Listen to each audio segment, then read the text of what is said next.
Hey everybody, Michael Snyder, Pacific Northwest Weather Watch. Today is November 12th, and right now we are looking at the infrared satellite imagery. You can see our next big storm off the coastline here. This one is going to pack a punch. It's got heavy precipitation. We're going to get some strong winds with this system as well, especially for some of the coastal regions in the northwest interior. But there are wind advisories up elsewhere for some interior areas, a little bit of a trend upward in some of these wind speeds. So we're going to go over that in some detail. We'll take a look at the tornado that hit the Oregon coast last night. And we've got the potential for more of that action as we go through the day tomorrow. You can see all this cold air aloft back there. Some nice turning in the atmosphere, thunderstorm potential. We got some mountain snows and additional systems that will be rolling through this upcoming weekend that may even be colder and bring, again, another round of some mountain snows. So let's dive into things a little bit here. And in fact, let me start off with this. I'm going to drag this over from my other screen here. Take a look at this. This is Rockaway Beach. There's Manzanita, Oregon. There's Tillamook, Oregon right there. Portland is off to the right. There's Highway 26. So if you notice this speed here is moving towards the Portland Doppler radar faster. This one is moving a little bit slower. So you can kind of see that would be rotation right there. And watch as I go step by step. Look at that rotation just kind of develop right as it comes ashore there. Highway 101. That is when the tornado developed. Looks like it did some slight damage out there. It did damage to some trees and some fences apparently. And then this moved through as a thunderstorm yesterday. Again, you can see the rotations that moved off to the east of Rockaway Beach. So there's going to be that potential as we go through Wednesday up and down the Washington and Oregon coast also. So yeah, very interesting there. We can and do get these brief and weak tornadoes here across Pacific Northwest.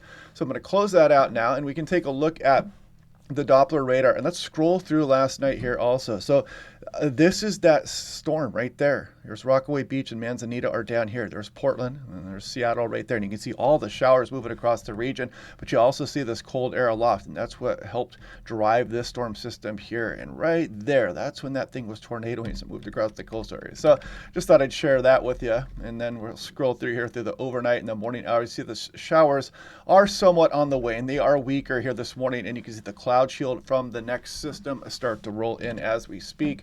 Day one excessive rainfall outlooks. We've got some flooding potential coming on. We got hydraulic outlooks and whatnot. We got flood watches out there across the region.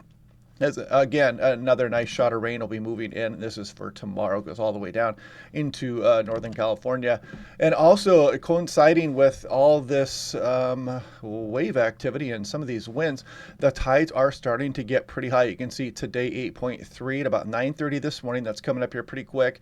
And we've got, again, a higher tide tomorrow, and then look at Thursday. So if we get wave action that coincides with what are sometimes called king tides, especially on the 15th and 16th, the tides are going to be very high. So any wave action at all can really exacerbate some of this coastal erosion and washing over of parking lots and some of the roadways out there and into some of the small towns up and down the Washington coastline. And there's going to be king tides across some of the Puget Sound as well. So we're watching that. You can clearly see, look at some of these high tides previous, as we went through the 8th, 9th, and 10th, you're talking about 6.9, but now look at today, 8.3, tomorrow 9. So definitely on increase for some of the tides.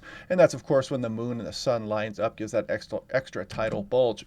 So as these tides get higher, look at what's going on today. The high surf advisory, the waves are rolling in pretty hot and heavy as we speak right now. Beach erosion is possible. Do not turn your back on the ocean. This goes all the way up from western BC, all the way down through Washington, Oregon, and into portions of California as well. And here's the windy conditions. Seattle National Weather Service all over it. I may go out to Long Beach here this afternoon and tonight to see if I can pick up some of these huge wind gusts likely to come from some of the coastal areas. Lesser amounts inland, but there are wind advisories. I'll show you some of that here in a moment.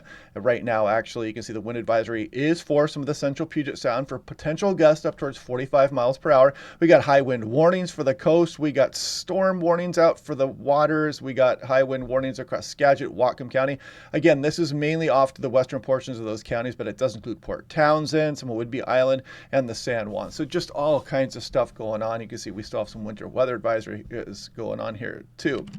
So take a look a bit further south, Portland, Oregon. Look at the high wind warnings up and down the coastline. This purple out here is because of the storm warnings. Some very strong wind gusts coming in could get up towards 70 miles per hour. We have winter weather advisories for some of the Cascades, and you'll notice the wind advisory does include the Willamette Valley here with the system that will be moving in the afternoon and through tonight. And again, just driving home the point here of this hazardous beach conditions. Look at some of these breaking waves up to 28 feet here as we go through Wednesday morning.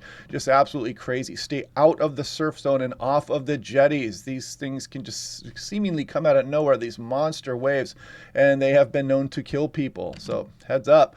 And so we take a look at where we are now. Again, this is ongoing. Big wave action here directly out of the west. And we get a little bit, it's relaxing a little bit, but these are still huge waves as we go through the day today. And then you'll see as the storm system and the winds really kick up tonight into tomorrow morning, we get another big bump of some wave action more out of the southwest. So that could be affecting some of the interior areas like Cape Disappointment. It could help get it in towards Westport and some of the coastal areas, a little bit of a different direction on Wednesday morning. And then we get another bump here as we go through Thursday. And again, with this king tides going on out there, those could cause some localized problems up and down the west coast. So now let's take a look at where we are. This is the system that brought some of our winds with this last system, that tornado that moved through, all this heavy rainfall that we've been getting. And this is the next frontal system bringing with it its strong winds. And again, cold air aloft, and there is that coastal tornado threat as we go through Wednesday, some thunderstorm activity with that. Trough opens up down across the west coast, and then we get another strong frontal system as we go through this weekend. This one a little bit on the chillier side. It's going to bring a nice round of mountain snows that could bring some lower snow elevations, especially getting down towards Snoqualmie Pass and some of the lower passes also. Now, taking a look here as we go through the day today, look at this storm system off the coastline, this monster low, and look at this gradient that's going to be setting up right on the coastline. So that is why the winds aren't going to get so strong. This low will be filling as we go through tonight, but still packing quite a punch with it. Widespread heavy rainfall across western Oregon, Washington, some mountain snows, but the snowballs should be above places like Snoqualmie Pass. It may be flirting with some of Stevens and White Pass, for example, for Washington, of course, a little bit higher across Oregon as well. But if we look at the precipitation amounts, it does get across some of northeast Washington. You're talking about precipitation as we go through the day tomorrow for eastern Washington, eastern Oregon, higher terrain. Then the cold air aloft to be moving in as we go through the day tomorrow. And then the snowballs will drop. After that frontal system and the cold air moves in, then of course we start to worry about maybe a little bit of accumulation down towards Snoqualmie. White Pass is at 4,500 feet, so better chances there, and Stevens Pass. And then we roll on through the end of the forecast here, and then we, we'll break that down as we go. We got more systems on the way. But I wanted to show you this 80-meter wind speed. So here we go, marching through the morning, and you can see as we go through about 10 a.m., 11, 12, 1, 2 p.m., 3 p.m., look at the winds really ripping up across the Oregon coastline towards the Washington coastline. Northwest interior starts to get rolling here as we go through this evening. Also, you can see the surge of wind coming through the Willamette Valley and the Puget Sound. But look at these winds on the Washington, Oregon coast. You got to really watch out, especially for the headlands. Exposed areas are just going to be absolutely roaring as you go through tonight. And that's going to bring some local, pretty extreme wave action out there also. So on Wednesday morning, it will be interesting when we get the high tide. The winds will still be blowing pretty strong. We'll have some wave action out there as well as these tides continue to increase there. But yeah, very windy conditions coming in tonight for the coastal areas.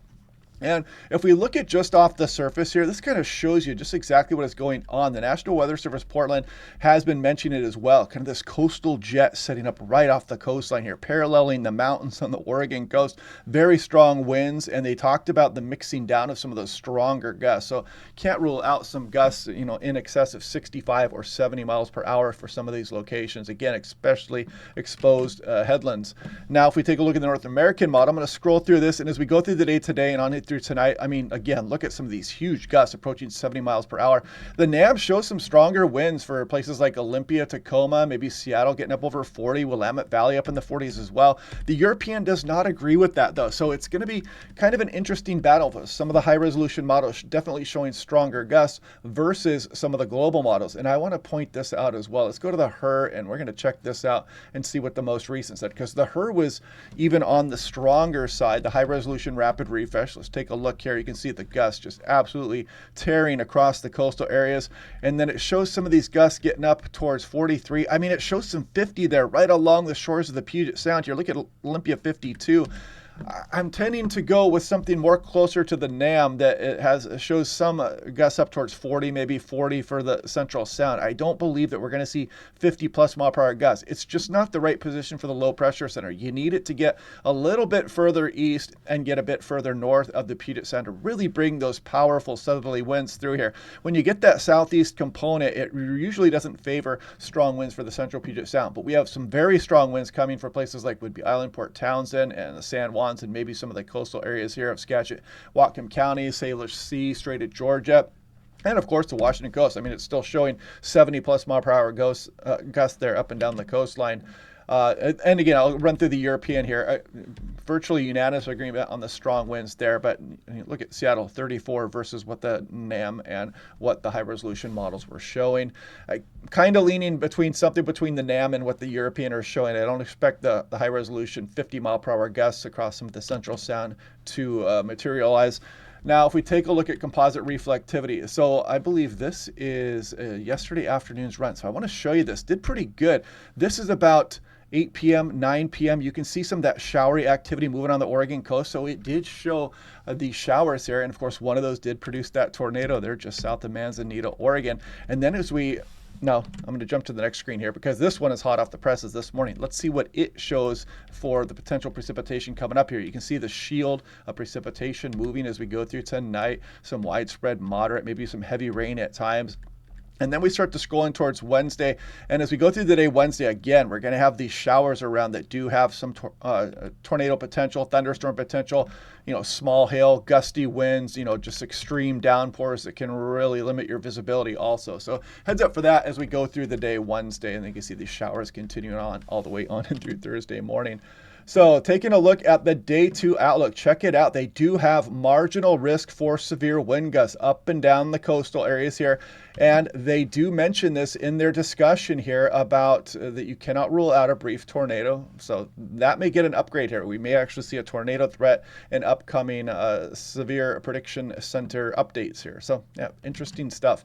Now, I selected one of these weather stations here just near Rockaway Beach. There's Manzanita. If I back out, you can see the Portland Metro off to the right there. So this weather station is great because take a look at this. There you can see there's a high wind warning plus 3 other things. High wind warning, storm warning out of the coastal waters, high surf advisory, hazardous sea warnings. And you can click on these individual warnings and advisories, and you can see that, it gives you all the data for you there. So you can see the high wind warning here. What are they talking about? Gust to 60 miles per hour for this location. So yeah, very nice weather station here. It does a lot, and it builds its own forecast for your individual station as well. And if I look at that station and you look at last night, look at all the lightning strikes it detected. That was right about the time that tornadic cell moved across the coastal areas. So very fun stuff here. Pretty active night last night along some portions of the Oregon coast. And if I take a look at here, what is driving all this stuff? So this is the GFS. It's hot off the presses. This is the 12Z run. You can see this is the Northern Hemisphere. We've got, actually the entire thing is the Northern Hemisphere, but we've got Greenland right there. You've got Alaska, Washington, Oregon. There's the Hawaiian Islands. You can see Africa is over here. You can see Japan is way over here. And if I put this into motion, you can kind of see how this moves and ebbs and flows, and these polar lows move around the North Pole. And so if we scroll through here, I want to show you what's coming out. This is our storm system we're dealing with right now. Then the cold air aloft arrives behind that on the day Wednesday. And then you'll see our next storm system race down across the Gulf of Alaska. Look at that cold air aloft. That's going to bring some lower snow elevations this weekend, like I mentioned. But it's always fun to watch the ebb and flow, and kind of looks like almost like an octopus there across the North Pole, spreading its tentacles down across much of the Northern Hemisphere. And the reason why we call them mid-latitude cyclones is because, the big difference between that polar air and the warmer air to the south is where these mid-latitude cyclones develop. You can see my cursor scrolling around and following all that activity. And we just happen to be right in that latitude where a lot of these mid-latitude cyclones develop, especially during the month of November, which is our rainiest month here across much of the Pacific Northwest. Now, Let's take a look here at what's going on. This is the frontal system rolling in as we go through the day today. Again, a lot of moderate rainfall with that. Then we got the showery, cool day on Wednesday. That low pressure should be filling here. A little bit of a break, but then we get another strong frontal system rolling down. It looks like on the day Saturday and Saturday night. And again, kind of that northwest flow. Lots of cold air aloft with that one. Some nice mountain snow should pile up in the wake of that system. Then looks like an interesting pattern change. Again, a lot of cold air spilling out over the Pacific Ocean. We'll see what happens with these systems. We're not going to get too caught up in that. We have a big storm coming in today and tomorrow, and another powerful storm coming in this weekend that we have to worry about first. So if we look at total snow in inches, initially the snow levels are relatively high as we go through the day today, but then that cooler air aloft will move in. Let's see what it shows for Snoqualmie. It doesn't show much as we go through Thursday for like Snoqualmie Pass, but better amounts for White Pass in the wake of the system and Stevens Pass. And of course, a little bit higher snow levels across portions of Oregon. But look, as we go through this weekend, check it out. You can even see Snoqualmie Pass getting up over maybe a foot of snowfall by the time all things are all said and done this weekend. And, a lot lower snow levels with that system that rolls through this weekend. You can see we're not talking about any kind of widespread lower elevation snow or anything like that, but you could see a dusting even across some of the coastal range.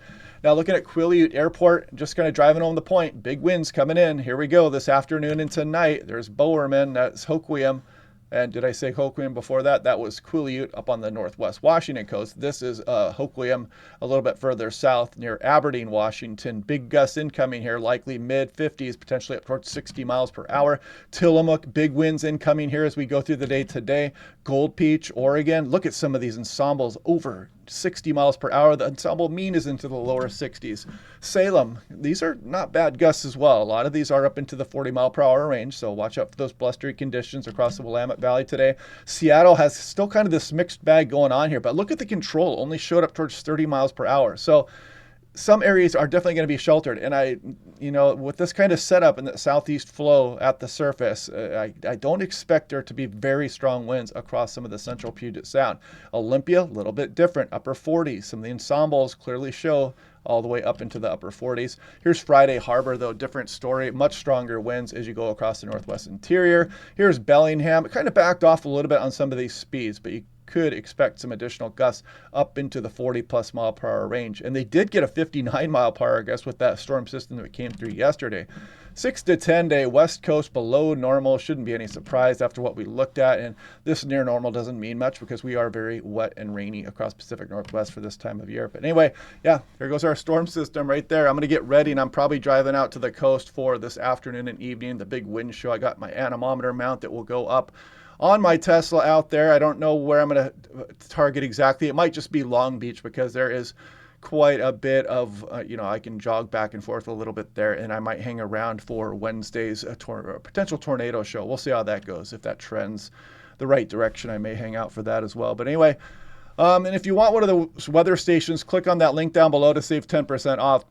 Anyway, hope you guys are having a good day. Hope you're ready for this stormy weather rolling in here. We'll do this all again at some point tomorrow. Oh, and I may live stream tonight as well for any of you still watching the forecaster. I may be doing a live stream as I go out there today. So anyway, hope you guys are having a good day, and we'll talk again later.